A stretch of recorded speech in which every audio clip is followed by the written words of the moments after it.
Hello everyone.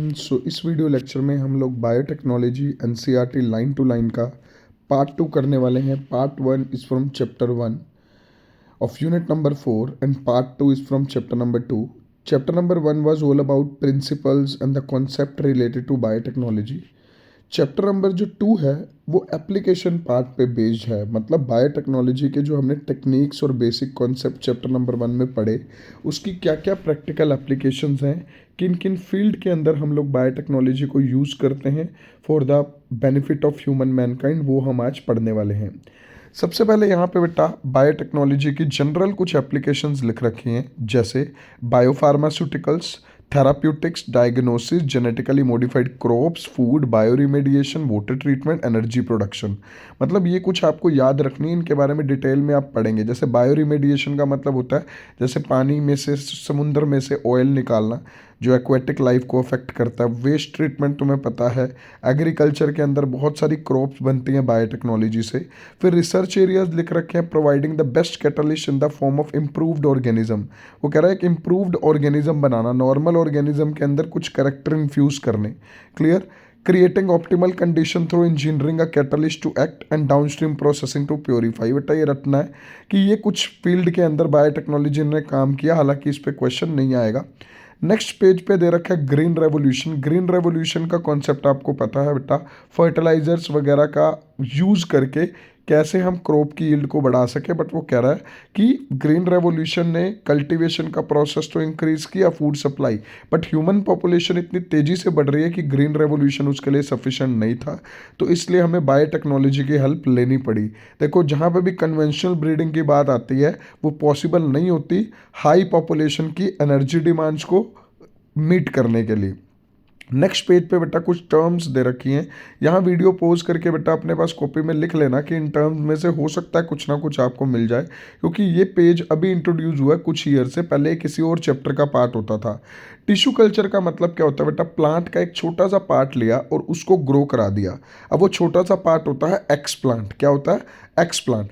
और तीसरी term है टोटीपोटेंसी। टोटीपोटेंसी होता है किसी भी सेल की कैपेसिटी जिससे वो एक नया प्लांट बना सके, कंप्लीट ऑर्गेनिज्म बना सके, उसको बोलते हैं टोटी। टोटी मतलब टोटल, पोटेंसी मतलब कैपेसिटी। सो तीन टर्म आपको याद रखनी है। एक्स प्लांट वो पार्ट हो गया प्लांट का जिससे हम टिश्यू कल्चर कर रहे हैं, क्लियर। और टोटीपोटेंसी क्या है? उस सेल की एक खासियत जिससे वो एक कंप्लीट ऑर्गेनिज्म बना पाए। माइक्रो प्रोपेगेशन भी टिश्यू कल्चर का ही दूसरा नेम है बेटा। माइक्रो प्रोपेगेशन के अंदर क्या करते हैं? The process of producing thousand of plant through tissue culture is called as micro propagation. Micro propagation में हम बहुत सारे प्लांट एक बार में बना लेते हैं। टिश्यू कल्चर की यही खासियत है, बड़ा फास्ट मेथड होता है। और जो ऑर्गेनिज्म बनते हैं बेटा, क्योंकि ये एसेक्सुअल मेथड है तो बिल्कुल सिमिलर होते हैं, genetically similar to their parents, these are called as soma clones. तो ये बेटा जो हाईलाइट कर रखी हैं, बोल्ड कर रखी हैं डेफिनेशन, ये एग्जाम में पूछी जा सकती हैं। कुछ एग्जाम्पल, टोमेटो, बनाना, ये एप्पल, ये एग्जाम्पल दे रखे हैं, ये आप याद कर लोगे। टोटीपोटेंसी क्या है, माइक्रो प्रोपेगेशन क्या है, सोमा क्लोन क्या है, एक्सप्लांट क्या है, क्लियर। तो ये सारी डेफिनेशन आपको अच्छे से आनी चाहिए, पेन डाउन करेंगे। नेक्स्ट एक खास तरीके का कल्चर होता है बेटा, एपिकल मेरिस्टम कल्चर। देखो प्लांट का जो टिप होता है, अगर पूरा प्लांट भी वायरस इन्फेक्टेड हो, प्लांट का टिप वायरस इन्फेक्टेड नहीं होता, और उस टिप वाले एरिया को बोलते हैं एपिकल रीजन। और यहाँ पे एक मेरिस्टमेटिक टिश्यू होता है जिसको बोलते हैं एपिकल मेरिस्टम। अगर हम उस एपिकल मेरिस्टम को उठा के प्लांट टिश्यू कल्चर की हेल्प से प्लांट को जनरेट करवाना चाहें तो हमें वायरस फ्री प्लांट मिल सकते हैं। क्वेश्चन आ सकता है कि कैसे हम वायरस फ्री प्लांट जनरेट कर सकते हैं अगर एक पूरा प्लांट वायरस इन्फेक्टेड भी है। बहुत इंपॉर्टेंट है बेटा, कॉन्सेप्ट समझो। मेरिस्टम कल्चर से हम कर सकते हैं, बिकॉज जो एपिकल मेरिस्टम होती है प्लांट की वो हमेशा वायरस फ्री होती है। वहाँ से सेल लेके अगर आप एक नया प्लांट बनाओगे तो वो वायरस फ्री होगा। नेक्स्ट पैराग्राफ के अंदर बेटा प्रोटोप्लास्ट दे रखा है। देखो प्रोटोप्लास्ट क्या है? प्रोटोप्लास्ट एक सेल ही होता है जिसकी सेल वॉल हम रिमूव कर देते हैं। Cell without cell wall is called as protoplast. वो कह रहा है अगर दो डिफरेंट वैरायटी के प्रोटोप्लास्ट आप फ्यूज कर दोगे तो हमारे पास क्या आ जाएंगे? सोमेटिक हाइब्रिड्स आ जाएंगे, and the technique will be called as somatic hybridisation. अब तुम्हें एक कॉन्सेप्ट नहीं समझ आ रहा तो एक एग्जांपल सुनो। पोटैटो और टोमेटो के ना हमने क्या ले लिए? प्रोटोप्लास्ट ले लिए, मतलब सेल ले लिए विदाउट सेल वॉल, और उसको फ्यूज करवा दिया लैब कंडीशन में। पॉलीइथाइलिन ग्लाइकोल केमिकल होता है, उसकी हेल्प से हमने फ्यूज करा दिया, तो हमें फाइनली मिला पोमेटो। हमें एक ऐसा सोमेटिक हाइब्रिड मिलेगा जिसमें बेटा एक प्लांट ऐसा होगा जिसकी रूट्स में तो लगे होंगे पोटैटो और ऊपर स्टेम में लगे होंगे टोमेटो। एक ही प्लांट से दो चीज़ें हम हार्वेस्ट कर सकते हैं। इस प्रोसेस को बोलते हैं सोमेटिक हाइब्रिडाइजेशन। फिर उसके बाद बेटा यहाँ पे लाइनें लिख रखी हैं, there alternative path of genetic, ये आप जस्ट रीड कर लेना कि कैसे हम फर्टिलाइजर को कम कर सकते हैं। फिर कॉन्सेप्ट आया जेनेटिकली मॉडिफाइड ऑर्गेनिजम्स का। What are genetically modified organism? जिनका हमने जेनेटिक मेकअप मॉडिफाई कर रखा है। देखो मैंने कुछ पॉइंट हाईलाइट भी कर दिए। कुछ ऐसे organism, plant, bacteria, fungi, animal, जिनका हमने जेनेटिक सिस्टम मॉडिफाई कर रखा है, दीज आर कॉल्ड जीएमओज। अब ये क्यों बनाए, हमें जेनेटिकली मॉडिफाइड ऑर्गेनिज्म क्यों बनाए या बायोटेक्नोलॉजी हम क्यों कर रहे हैं, तो इसके कुछ 5 पॉइंट आपको याद रखने हैं। To make crop more tolerant to abiotic stress, ताकि कोल्ड, ड्रोट, सोल्ट एक बड़ी रफ एंड टफ क्रॉप बने जो एबायोटिक स्ट्रेस को सहन कर पाए। कभी सर्दी ज़्यादा है, कभी बारिश ज़्यादा आ गई तो वो सहन हो जाए। केमिकल पेस्टिसाइड पे हमें ज़्यादा रिलाई ना करना पड़े, कम केमिकल पेस्टिसाइड्स वाली क्रॉप बने। रिड्यूस हार्वेस्ट लॉसेज, जब हम फसल हार्वेस्ट करते थे कुछ लॉसेज हो जाते थे, कोई इंसेक्ट खा जाता था, उससे रेजिस्टेंट बनाएंगे, आगे पढ़ाऊंगा बीटी कॉटन वगैरह। Efficiency of mineral usage by plant, ठीक है, ज़्यादा से ज़्यादा प्लांट मिनरल को यूज़ कर सके सॉइल का। ये नेक्स्ट है बायो फोर्टिफिकेशन, 5th पॉइंट लिखने रखा। बायो फोर्टिफिकेशन का मतलब क्या होता है? न्यूट्रिशनल वैल्यू बढ़ाना, जैसे गोल्डन राइस की न्यूट्रिशनल वैल्यू बढ़ा दी गई थी। तो ये कुछ आपको कॉन्सेप्ट याद रखना है। अब अगले पेज पे बेटा बीटी कॉटन का कॉन्सेप्ट है। बीटी वर्ड आता है बैसिलस thuringiensis, स्पेलिंग आप नोट कर लेंगे, बहुत इंपॉर्टेंट है। इस बैक्टीरिया के पास मैंने पहले भी बताया था बेटा कुछ खास तरीके के टॉक्सिन्स होते हैं, कुछ केमिकल्स होते हैं, कुछ जीन्स होते हैं जिसको बोलते हैं बीटी जीन या क्राई जीन। इस जीन को हमने आइसोलेट किया और डाल दिया अपनी क्रॉप्स में, जैसे cotton, corn, rice, tomato, potato, soybean, और हमारे पास ये क्रॉप्स मॉडिफाई होगी। अब इसका कॉन्सेप्ट समझते हैं बीटी कॉटन के कंटेक्स्ट में। अभी जो क्राई टॉक्सिन होता है बेटा, ये जानलेवा होता है, डेथ कोज करता है कुछ टोबैको बर्ड वर्म की, आर्मी वर्म की, बीटल्स की। होता क्या था बेटा, कॉटन की क्रॉप को ये सारे के सारे जो ऑर्गेनिजम्स है ये अफेक्ट करते थे और किसान को बहुत नुकसान होता था। तो साइंटिस्ट ने क्या किया, ये क्राई टॉक्सिन का जीन डाल दिया किसके अंदर? कॉटन के अंदर, और कॉटन बन गई बीटी कॉटन। अब जैसे इंसेक्ट इसको खाने आएगा, इंसेक्ट के गट में जाके, पेट में जाके, ये जो क्राई टॉक्सिन है ये पहले इनएक्टिव होता है, प्रोटॉक्सिन लिख रखा है यहाँ, वो एक्टिवेट हो जाएगा और उसके गट में क्या हो जाएंगे? होल हो जाएंगे।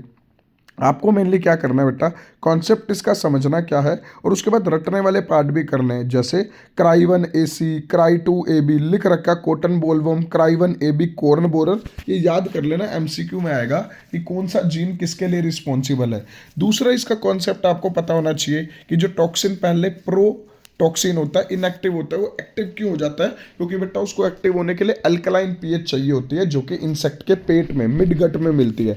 हमारी बॉडी के अंदर कैसी अल्कलाइन होती है? एसिडिक हमारे स्टमक में, जबकि इंसेक्ट के गट के अंदर अल्कलाइन पीएच होती है, और उस अल्कलाइन पीएच के कारण कन्वर्जन हो जाता है प्रोटॉक्सिन का मैच्योर टॉक्सिन के अंदर, जिसकी वजह से टॉक्सिन क्या करता है, उस इंसेक्ट के गट में होल्स कर देता है और इंसेक्ट की डेथ हो जाती है और हमारा पर्पस हो जाता है सोल्व। क्लियर? तो नेक्स्ट हमारे पास बेटा एक खास टेक्नोलॉजी है, आरएनए इंटरफेरेंस टेक्नोलॉजी। अब ध्यान से सुनना, एक निमेटोड था M. इनकॉन्गनीशिया, ये इंटरफेयर कर रहा था टोबैको प्लांट के साथ और उसकी यील्ड को कम कर रहा था। एक किसान ने टोबैको लगाया, अब ये निमेटोड है, ये क्या कर रहा है, उसकी यील्ड को कम कर रहा है, मतलब किसान के लिए नुकसान हो रहा है। तो एक कॉन्सेप्ट लगा आरएनए इंटरफेरेंस, आपने बेटा शायद पढ़ा है पिछली क्लासेस में भी। आरएनए अगर डबल स्ट्रैंडेड हो जाए तो वो इनएक्टिव हो जाता है। डबल स्ट्रैंडेड आरएनए किसी काम का नहीं रहता, और हम जानबूझ के आरएनए को बनाते हैं डबल स्ट्रैंडेड, क्योंकि अगर हमने आरएनए को डबल स्ट्रैंडेड बना दिया तो आरएनए आगे प्रोटीन नहीं बना पाएगा, ट्रांसलेशन नहीं कर पाएगा, और जो उस नेमेटोड का इन्फेक्ट करने वाला कॉन्सेप्ट है वो क्या हो जाएगा? ब्लॉक हो जाएगा।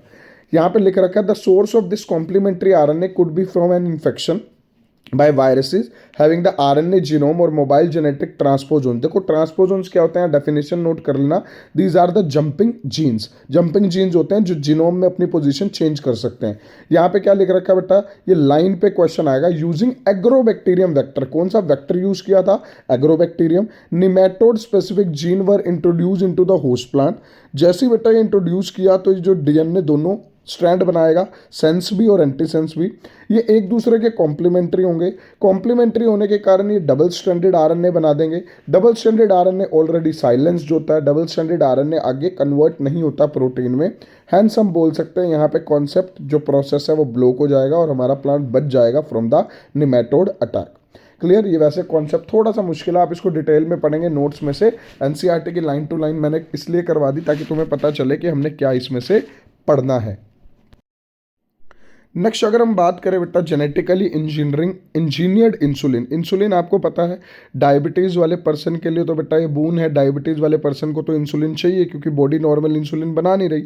होता क्या था पुराने टाइम पे, इंसुलिन आइसोलेट होती थी एनिमल से, स्लोटर्ड एनिमल से, बट उसका दिक्कत ये था कई बार वो इम्यून रिस्पॉन्स कर देती थी, पर्सन को एलर्जी हो जाती थी और साथ में बहुत कॉस्टली भी थी बेटा।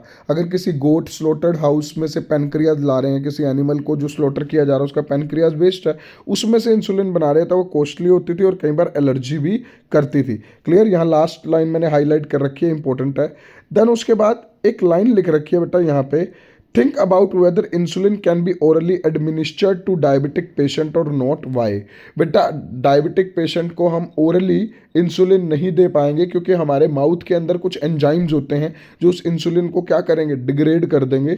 इसके बारे में आप डिटेल में पढ़ के मुझे कमेंट सेक्शन में मेंशन करेंगे और ये पता चलेगा कि आपने कितना डिटेल में इस क्वेश्चन को समझा है। क्लियर। हम ओरली कंज्यूम नहीं कर सकते, हमें इंजेक्शन ही देने पड़ेंगे। क्लियर। यहाँ पे क्या लिख रखा है लास्ट पैराग्राफ अगर आप ध्यान से देखो, insulin use for diabetes were earlier extracted from the slotted cattle and pigs, but ये इसकी दिक्कत क्या थी, एलर्जी रिएक्शन कर रही थी। और साथ में उसने स्ट्रक्चर के बारे में एक्सप्लेन करना स्टार्ट किया कि इंसुलिन जो होता है वो उसके दो चेन्स होती हैं, ए और बी। चलो थोड़ा पिक्चर से समझते हैं, एनसीईआरटी में इसका डायग्राम भी बना हुआ है। इंसुलिन का अगर मैं स्ट्रक्चर देखूँ उसके अंदर ए बी सी तीन चेन होती हैं। क्लियर। ये प्रो इंसुलिन है जो इमेच्योर इंसुलिन है। देखो यहाँ ब्लू कलर की ए चेन है, ग्रे कलर की सी चेन है और ग्रीन कलर की बी चेन है। जब ये प्रो इंसुलिन मेच्योर होता है तो बीच में जो सी पेप्टाइड होता है बेटा उसको अलग कर दिया जाता है। ये लिंकर पेप्टाइड होता है, इसका काम दोनों चेन्स को जोड़ के रखना होता है। तो पेपर में प्रो इंसुलिन भी बनाना आ सकता है, मेच्योर इंसुलिन भी बनाना आ सकता है। ये कन्वर्जन होता है। सबसे पहले हमारी बॉडी में भी इमेच्योर इंसुलिन बनता है जिसको प्रो इंसुलिन बोलते हैं, और प्रो इंसुलिन में से जब सी पेप्टाइड या लिंकर पेप्टाइड हटा दी जाती है तो ये बन जाता है मेच्योर इंसुलिन। तो एक कंपनी थी बेटा, अमेरिकन कंपनी इली लिली, 1983 में उन्होंने कहा कि भाई हम ना एक ह्यूमन बेस्ड इंसुलिन बनाएंगे जिसका नेम है ह्यूमुलिन। ह्यूमुलिन बनाने के लिए उसने कहा कि मुझे पता है कि तीन चेन्स हैं तो मैं लैब में सी चेन बनाऊंगी, क्यों, क्योंकि सी चेन का तो कोई रोल नहीं है। लैब में ए और बी चेन सिंथेसाइज करी गई बायोटेक्नोलॉजी से और बाद में इसको डाइसल्फाइड ब्रिजेस से जोड़ दिया गया। डाइसल्फाइड बॉन्ड तुम्हें पता है सल्फर के बॉन्ड्स होते हैं। अब ए और बी चेन बनाई कैसे गई, ए और बी चेन सेम उसी कॉन्सेप्ट से बनाई गई जो पिछले चैप्टर में तुमने सीखी है कि हमारे पास एक वेक्टर होगा, उसके अंदर हम अपना जीन ऑफ इंटरेस्ट डालेंगे, फिर हमारे पास रिकॉम्बिनेंट डीएनए बनेगा, उसको हम किसी होस्ट सेल में डालेंगे, होस्ट सेल होगा इकोलाई या बैक्टीरिया जो फास्ट मल्टीप्लाई कर सके, और फाइनली हमारे पास ए चेन आ जाएगी अलग से, बी चेन आ जाएगी अलग से। हम ए और बी चेन को लास्ट में क्या लिख रखा है, separately extracted and combined by creating disulfide bonds to form human insulin. Human insulin का नेम था ह्यूमुलिन। ह्यूमुलिन भी याद रखना, ह्यूमन बेस्ड इंसुलिन जो बायोटेक्नोलॉजी के हेल्प से बनाई गई। नेक्स्ट एक केस आता है बेटा, बायोटेक्नोलॉजी की एप्लीकेशन है दैट इज कॉल्ड है जीन थेरेपी। अब जीन थेरेपी की डेफिनेशन याद रखेंगे, it is a technique through which the defective gene is replaced by the functional one. अगर कोई जीन हमारे अंदर डिफेक्टिव है तो हम उसको फंक्शनल जीन से रिप्लेस करते हैं इस थेरेपी के थ्रू। होता क्या था बेटा, कुछ बच्चों के अंदर, एक 4 साल की छोटी लड़की के अंदर एडीए डेफिशिएंसी हुई और इस बीमारी को बोलते हैं skid, severe combined immuno deficiency. उसके अंदर होता क्या, एडिनोसिन डी अमाइनेज एंजाइम नहीं बनता। क्यों नहीं बन रहा, क्योंकि उसका जीन डिफेक्टिव होता है। क्लियर। अब क्या होता है, बहुत इंपॉर्टेंट लाइन है, in some children ADA deficiency can be cured by bone marrow transplantation, किसी में एंजाइम रिप्लेसमेंट थेरेपी, किसी में इंजेक्शन।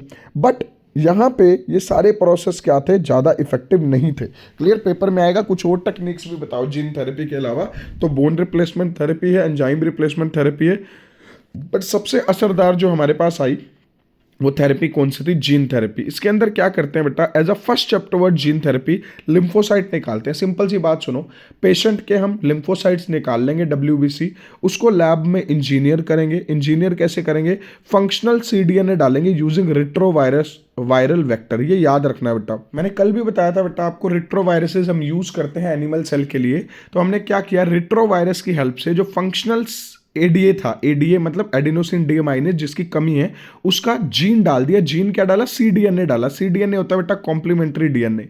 क्लियर? अब वो जो मेरे पास लिम्फोसाइट या डब्ल्यूबीसी मैंने पेशेंट के निकाले थे, वो इंजीनियर हो गए। पहले उनके पास एक जीन नहीं था एडीए का, अब मैंने उसके अंदर वो जीन डाल के उसको मॉडिफाई कर दिया। जैसे ही मैंने उसको मॉडिफाई कर दिया, अब मैंने उसको पेशेंट की बॉडी में डाला डब्ल्यूबीसी, अब पेशेंट ठीक हो जाएगा। बट वो कह रहा है दिक्कत ये है, डब्ल्यूबीसी तुमने इंजीनियर करके डाल तो दी, पर डब्ल्यूबीसी की तो एक फिक्स लाइफ स्पैन है, that's why it is not a permanent cure. देखो सेल्स आर इमोर्टल लिख रखा है, तो इसके लिए हमें क्या करना पड़ेगा? हमें पीरियोडिक ट्रांसफ्यूजन करने पड़ेंगे, बार बार पेशेंट के डब्ल्यूबीसी को इंजीनियर करना पड़ेगा। या फिर अगर आपको परमानेंट बनाना है तो आपको एम्ब्रियोनिक स्टेजेस में ही कर देना पड़ेगा। अगर हमें अर्ली डायग्नोज हो जाता है कि एम्ब्रियोनिक स्टेज में कोई दिक्कत है, तो हम जीन थेरेपी अगर एम्ब्रियोनिक स्टेज में करते हैं तो ही ये परमानेंट क्योर है, अदरवाइज ये परमानेंट क्योर नहीं है। सो जीन थेरेपी में 2-3 पॉइंट याद रखने हैं। किसको इंजीनियर कर रहे हैं, कौन सा वेक्टर यूज कर रहे हैं, रिट्रोवायरस यूज कर रहे हैं, परमानेंट क्योर क्यों नहीं है, क्योंकि डब्ल्यूबीसी इंजीनियर कर रहे हैं और डब्ल्यूबीसी की एक फिक्स लाइफ स्पैन है। अगर परमानेंट बनाना है तो क्या करें? एम्ब्रियोनिक स्टेज में मॉडिफिकेशन कर देंगे तो ये परमानेंट बन जाएगा। तो जीन थेरेपी में से भी आप एक क्वेश्चन एक्सपेक्ट कर सकते हो। It is a very important topic. Next इसके बाद बेटा मॉलिक्यूलर डायग्नोसिस टेक्निक है। मॉलिक्यूलर डायग्नोसिस टेक्निक क्या है? जब हम डायग्नोज करते हैं किसी बीमारी को मॉलिक्यूलर लेवल पे, बेटा कोई ब्लड टेस्ट से करता है, कोई कैसे करता है, तो पुराने मेथड जो थे ना, सीरम एंड यूरिन एनालिसिस, जैसे तुमने देखा होगा आजकल भी ये टेस्ट सैंपल लेके जाते हैं, उससे डायग्नोज करते हैं, वो एक इफेक्टिव मेथड नहीं था। ये बता रहे, देखो कहीं पे भी कन्वेंशनल मतलब आता है तो वो था पुराना, उसकी कुछ लिमिटेशन थी बेटा। रिकॉम्बिनेंट डीएनए टेक्नोलॉजी को इसके अंदर इंटरवीन करना पड़ा, क्योंकि यूरिन एनालिसिस से, सीरम एनालिसिस से, ब्लड टेस्ट से इतना ज़्यादा डायग्नोसिस परफेक्ट नहीं हो रहा था। तो हमने कुछ टेक्निक यूज़ करी, और उन टेक्निक से क्या हो सकता है? अर्ली डायग्नोसिस हो सकता है। क्या मतलब अर्ली डायग्नोसिस का? Before the arrival of the symptom. इसकी टेक्निक्स लिख लेंगे, कौन कौन सी टेक्निक यूज कर सकते हैं? Polymerase chain reaction, ELISA and recombinant DNA technology. ELISA और पीसीआर बहुत इंपॉर्टेंट टेक्निक्स है which can be use for early diagnosis. तुम्हें याद होगा बेटा कोविड की डायग्नोसिस करते थे। कोविड में कोविड का टेस्ट होता था RTPCR, real time polymerase chain reaction, वो भी तो अर्ली डायग्नोसिस ही है। हमें अभी कोविड नहीं भी हुआ, हम पहले ही डायग्नोज कर लें कि क्या हमारी बॉडी के अंदर उसका पैथोजन है या नहीं है। ये पैराग्राफ समझने के लिए तुम्हें थोड़ी सी 2-3 पॉइंट समझने पड़ेंगे। ट्राई करते हैं कि अगर आपको समझ में आते हैं नहीं। इसके अंदर बेटा हम पीसीआर पॉलीमरेज चेन रिएक्शन लगाते हैं यूजिंग अ प्राइमर, और वो प्राइमर किसका कॉम्प्लीमेंट्री होगा? जो हमारे पास इन्फेक्शियस एजेंट है, माइक्रो ऑर्गेनिज्म है, उसका कंजर्व्ड सीक्वेंस। देखो कोई भी बीमारी कोज करने वाला ऑर्गेनिज्म है, उसका एक कंजर्व्ड सीक्वेंस होता है, मान लो ATGGC, तो हम उसके अगेंस्ट प्राइमर बना के पीसीआर लगा लेंगे। अगर तो पीसीआर करने के बाद हमारे पास एम्पलीफाइड रिजल्ट आ गया, मतलब मल्टीपल कॉपीज बनी हुई है उसके कंजर्व्ड सीक्वेंस की या डीएनए की, मतलब वो कंजर्व्ड सीक्वेंस प्रेजेंट है, पर्सन इन्फेक्टेड है, अदरवाइज पर्सन नॉर्मल है। नेक्स्ट उसके बाद बेटा यहाँ पे एक पूरा का पूरा प्रोसेस दे रखा है। देखो वही चीज़ जो मैं बता रहा था वही यहाँ पे दे रखी थी, आप इसको एक बार रीड कर लेंगे। Suppose a person is infected, ये वो करके, तो लाइन टू लाइन आप इसको रीड करेंगे। अगर कोई डाउट है तो आप कमेंट सेक्शन में लिखेंगे। देन उसके बाद हमारे पास आते हैं ट्रांसजेनिक एनिमल। ट्रांसजेनिक का मतलब क्या होता है? ऐसे एनिमल जिसमें फॉरेन जीन हमने इंट्रोड्यूस कर रखा है, that is called a transgenic animal. अब ट्रांसजेनिक एनिमल में ट्रांसजेनिक फिश हो सकती है, ट्रांसजेनिक काउ हो सकती है, पिग हो सकते हैं, रैबिट्स हो सकते हैं, हर एक का पर्पस अलग अलग है। बट पहले एनसीईआरटी के कुछ लाइन पढ़ा देता हूँ, फिर आपको एक्स्ट्रा एग्जाम्पल बताऊंगा। नॉर्मल फिजियोलॉजी एंड डेवलपमेंट, हमें ट्रांसजेनिक एनिमल्स क्यों बनाने हैं बेटा? ताकि उसके अंदर कुछ ऐसे हम जीन एक्सप्रेस कर पाएं जो नॉर्मल एनिमल में नहीं कर पाते। ये पॉइंट बेटा जो एनसीईआरटी में लिख रखे हैं आपको जस्ट रीड करने, बट आपको मेन पॉइंट बताऊंगा मैं कौन कौन से आपने करने। स्टडी ऑफ डिजीज कर रखी है। अगर हमने किसी डिजीज का डायग्नोसिस करना है, जैसे सिस्टिक फाइब्रोसिस, ये लाइन इंपॉर्टेंट है बेटा, रूमेटॉइड आर्थराइटिस, अल्जीमर, तो हमें ऐसे एनिमल्स बनाने पड़ेंगे जिन पे हम डायग्नोसिस इजीली कर सकें। देखो सिंपल आपको अगर एग्जांपल बताऊं मैं, तो सिंपल एग्जांपल के अंदर बेटा आप लिखो ट्रांसजेनिक काउ, जिसकी मिल्क प्रोडक्शन ज़्यादा हो, जिसके मिल्क में एंटीबॉडीज ज़्यादा हो, इम्यूनिटी दे बच्चों को। ट्रांसजेनिक पिग, जिसके अंदर पोर्क कंटेंट, मीट कंटेंट ज़्यादा हो। ट्रांसजेनिक शिप, जिसके अंदर वूल कंटेंट ज़्यादा हो। ट्रांसजेनिक रैबिट, जिसके साथ हम वैक्सीन बना पाएँ। ट्रांसजेनिक माइस, जिस पर रिसर्च करी जा सके, तो वो है। अब बायोलॉजिकल प्रोडक्ट जो मैं बता रहा था, transgenic animals can be useful for making biological product. Very important line यहाँ पे लिख रखा है बेटा, ह्यूमन प्रोटीन अल्फा-1 एंटीट्रिप्सिन टू ट्रीट एम्फीमा। ये लाइन इंपॉर्टेंट है, लिख लेना बेटा। ट्रांसजेनिक माइस बनाया गया जिसके अंदर ह्यूमन प्रोटीन अल्फा-1 एंटीट्रिप्सिन को एक्सप्रेस करा के ताकि एम्फीमा को ट्रीट किया जा सके। फिनाइल कीटोनूरिया की ट्रीटमेंट, सिस्टिक फिब्रोसिस की ट्रीटमेंट, ये लाइन याद रखनी है। फिर अगला क्वेश्चन आता है 1997 में फर्स्ट ट्रांसजेनिक काउ का नेम है रोजी काउ, जिसका मिल्क बहुत ज़्यादा भी बन रहा था और उसके अंदर प्रोटीन एनरिच मिल्क था, क्योंकि उसके अंदर ह्यूमन अल्फा लैक्टो एल्ब्यूमिन की क्वांटिटी ज़्यादा थी। देखो ऊपर लिख रखा है ह्यूमन अल्फा लैक्टो एल्ब्यूमिन, ये क्वेश्चन कई बार एग्जाम में आ रखा है, प्रीवियस ईयर क्वेश्चन है। फिर वैक्सीन सेफ्टी की बात करें, कुछ ऐसे एनिमल्स हम बना लें जिसपे अगर हम वैक्सीन टेस्ट करें, क्लियर, ताकि हम उस पर वैक्सीन टेस्ट करके हम सेफ बना सके ह्यूमन बीइंग के लिए। जब ह्यूमन बीइंग के लिए भी वैक्सीन बनानी थी कोविड की, तब भी मंकीज पे ट्रायल लिए गए थे। सिमिलरली यहाँ पे भी हम ट्रांसजेनिक माइस बनाए ताकि उस पर ट्रायल्स लिए जा सकें। फिर केमिकल सेफ्टी के बारे में दे रखे हैं कि ऐसे हम ऑर्गेनिज्म बना लें जो सेंसिटिव हो किसी भी केमिकल अटैक के। मान लो कहीं पे कोई गैस लीक हो रही है, कोई टॉक्सिक सब्सटेंस है, तो वो एनिमल सेंसिटिव होगा, उसकी हेल्थ पे असर आना शुरू हो जाएगा और हमें इंडिकेशन हो जाएगी कि भाई वहाँ पे जो कंडीशंस है वो अच्छी नहीं है। तो ये कुछ एप्लीकेशंस है बेटा ट्रांसजेनिक एनिमल्स की, बट जनरल जो मैंने आपको एप्लीकेशंस बताई हैं आप वो ही लिख सकते हैं। एथिकल इश्यूज का मतलब क्या बेटा, एथिक्स होती है moral values. Ethical issues biotechnology में बहुत सारे हुए। बायोटेक्नोलॉजी के बहुत सारे फायदे तो हमने पढ़ लिए, बहुत सारे नुकसान भी थे। कुछ लोगों को लग रहा है ये ह्यूमन मॉरल्स के अगेंस्ट है, ये ऑर्गेनिजम्स को हार्म कर रहा है, एनिमल्स को फैक्ट्री की तरह यूज़ किया जा रहा है, भगवान की क्रिएशन को मॉडिफाई किया जा रहा है। क्लियर, वेजिटेरियन और नॉन वेजिटेरियन का कॉन्सेप्ट बड़ा मिक्स मैच सा था कि हम किसी भी एनिमल का जीन उठा के किसी भी प्लांट में, क्रॉप में डाल रहे हैं, इंसेक्ट का जीन उठा के, विच इज़ अनएक्सेप्टेबल। तो ये कुछ एथिकल इशू रेज हुए थे बायोटेक्नोलॉजी को लेके। एक कमेटी है genetic engineering approval committee, very important line आएगा ये confirm, which will make decision regarding the validity of GM research and safety of introducing GM organism for public service।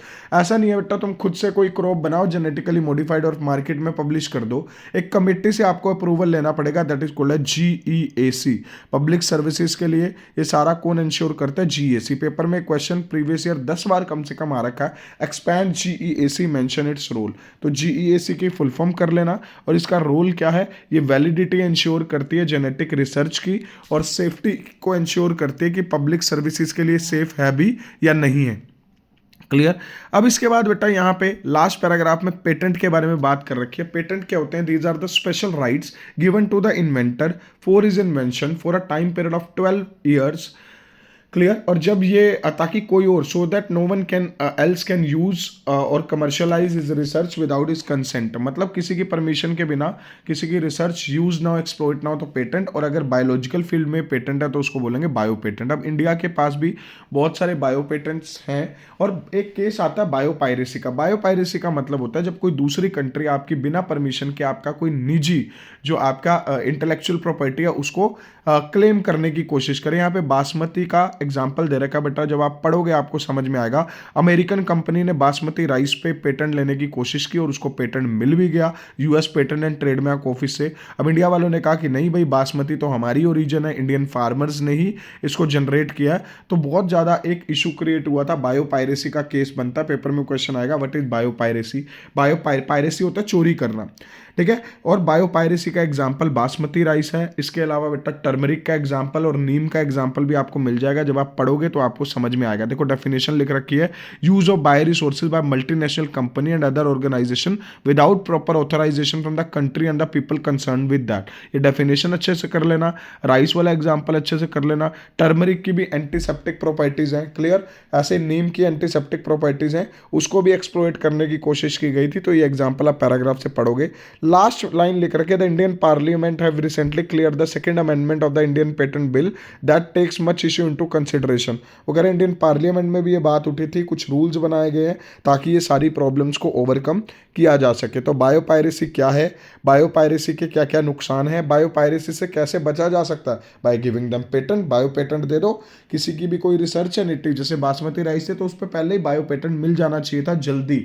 अगर जल्दी पेटेंट्स ग्रांट होंगे proper authorisation के, तो कोई भी दूसरी कंट्री या कोई भी दूसरी ऑर्गेनाइजेशन विदाउट यूज उसको कंज्यूम नहीं कर पाएगी। क्लियर। तो बेटा ये चैप्टर था बहुत इंपॉर्टेंट, आप इसके नोट्स बनाएंगे, कोई डाउट है कमेंट सेक्शन में लिखेंगे। Good luck.